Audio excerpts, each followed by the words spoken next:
was 1985. I'll never forget, 1985, I was just this Yngwie-loving kid, listening to all my Yngwie Malmsteen records, my Loudness albums, and Van Halen, George Lynch from Dokken and Rat. I mean, I was just full into it.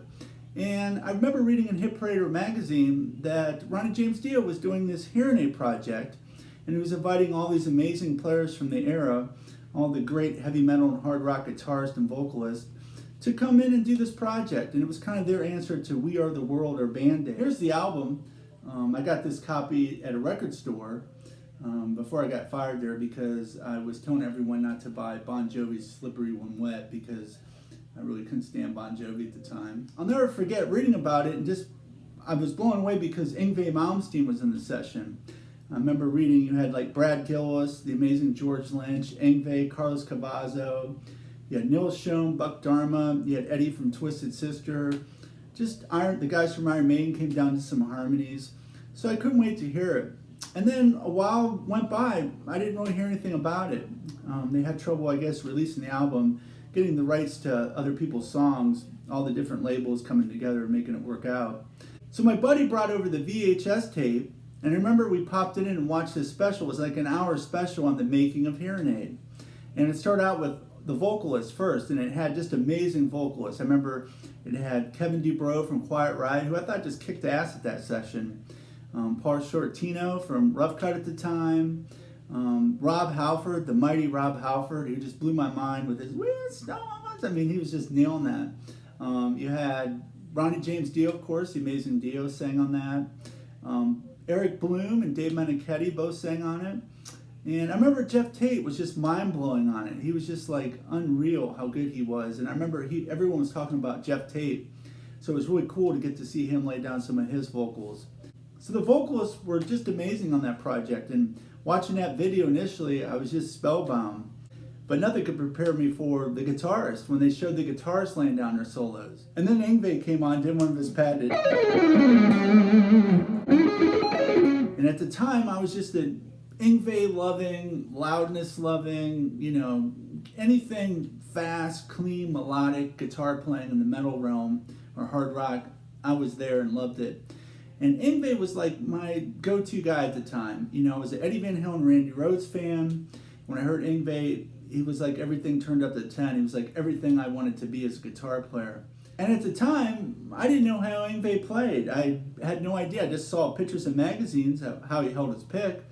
But I didn't know what his movements were, how he was doing all that stuff. I would sit down for hours just trying to figure out the runs and just kind of doing it my own way because I had no clue. So this was the first time I saw Yngwie play. And I was just totally mesmerized. I kept rewinding that part of my friend's VHS tape over and over and over to see Yngwie play. And at the time, I wondered how he picked all those notes. How is he picking those notes? But actually, during the session, he did more hammer-ons and stuff. And my eye and ear wasn't good enough to pick up the sweep picking. So I was like, man, his hand's not moving. I was really puzzled, I guess I was too dense to realize he was hammering a lot of those notes. But Yngwie just blew me away. Watching that was just incredible. I remember seeing Vivian Cambell. He had this really cool white guitar. I think it was a Charvel, with one pickup, which at the time I was totally into like Kramer and Charvel guitars with the one pickup, and still am. And I just love Vivian's playing. It was so full of fire and passion. His rhythm playing was killer. I just loved it. So it was really cool seeing him play. And then Carlos Cavazo come on. I was a big Quiet Riot fan at the time. Metal Health was just an incredible album that I just wore out. And I really loved Carlos's picking technique and his attack. Great stuff. So I loved Carlos. And then you had Brad Gillis. And I was a big Brad Gillis fan from the Speak of the Devil era. And he was just laying down some killer solos in that VHS tape during that section. Just killer lines. He was doing this kind of where he was pulling off and changing the notes. And he was doing this cool vibrato bar stuff. And I always thought that Brad was just super lyrical. I mean, he was just full of fire, but at the same time, he had really cool phrasing and a note choice. I mean, the solos are like from Don't Tell Me You Love Me and Sister Christian and Rockin' America, You Can Still Rockin' America, are just masterpieces. Him and Jeff Watson really had this killer thing going. And really, it was the only reason I would ever listen to Night Rangers for the solos. I wasn't really into the music of Night Rangers so much at the time. But Brad was just great on it. And then you had Craig Goldy, and Craig was great. And I remember reading about Craig in magazines, but at the time I hadn't really heard a lot of Craig Goldy. And I was just really impressed with this playing in that session. I remember he was doing some kind of like little arpeggio thing, and he had really kind of a neat picking technique.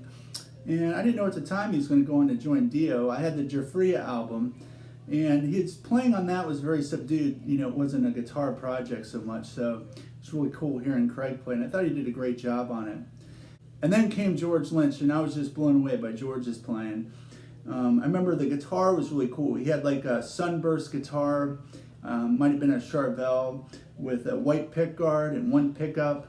And he was just playing this incredible stuff. I mean, his phrasing was mind-boggling, and his attack and his tone. George just blew my mind there. I remember watching a video, and there was people sitting around the control room watching him play, and they just started like clapping or, you know, making a noise cheering him on during a solo because it was just so incredible. And just the way George like would phrase and move his hands just really had an impression on me, and that was a part of the video I kept rewinding also. And then Neil Schon came on. A lot of people really loved Neil's playing on that. I thought he ripped it up. He wasn't quite as lyrical as he was with Journey, but he definitely tore it up that day. I mean, Neil's just an amazing player. Yeah, you had some other amazing players. I thought Buck Dharma from Boys to Call just had killer phrasing. He almost played like in a major key over the minor chords. It was really cool, and his phrasing was cool. And you could see he's really getting into it and grooving. The guys from Iron Maiden came down and did some harmony stuff. It was really cool. It's a very DOS song with the kind of patented Dio kind of progressions. I love Vivian's rhythm sound. Here's the back cover. You can see some cool photos on it. You got George Lynch holding his Strat. There's Don Dokken doing some stuff. There's Ronnie. You got the guys from Quiet Riot, it looks like. I think that's Neil Schon. Yep, you got Neil Schon. Some more Quiet Riot down here is Paul Shortino. You got a bunch of the guys, looks like Craig Goldy maybe, and Eric Bloom. I don't know if you can see all this. The Spinal Tap dudes, they had a really, David St. Hubbins, I think his name was, he had a great Yngwie Malmsteen quote. The sleeve of the album is pretty cool. It has Craig Goldy and Jimmy Bain. So apparently Craig Goldy was in the band by the time this was released, but Vivian actually played on the song and helped write it. So the guitar solos were kind of paired off into 12-bar groupings with two players kind of dueling or playing back and forth.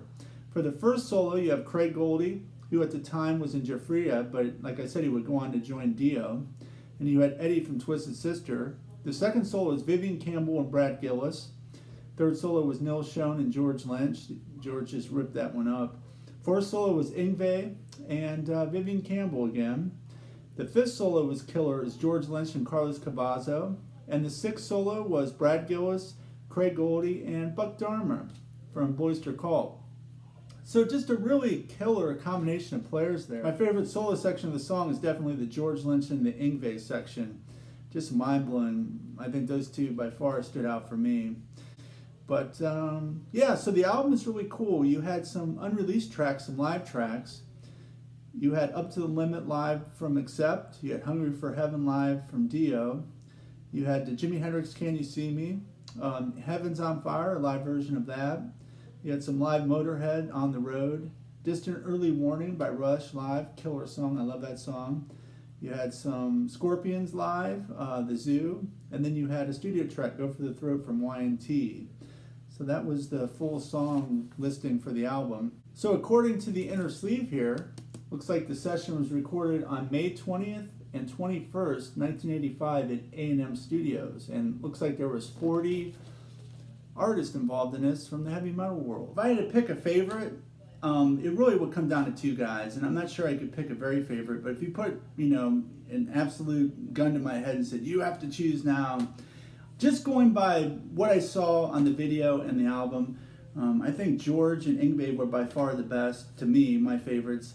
And I would probably, gosh, I don't know, it could change day to day. I just watched it again recently, and George's playing is so incredible that I might say George just like kicked ass on that song. He might be the one.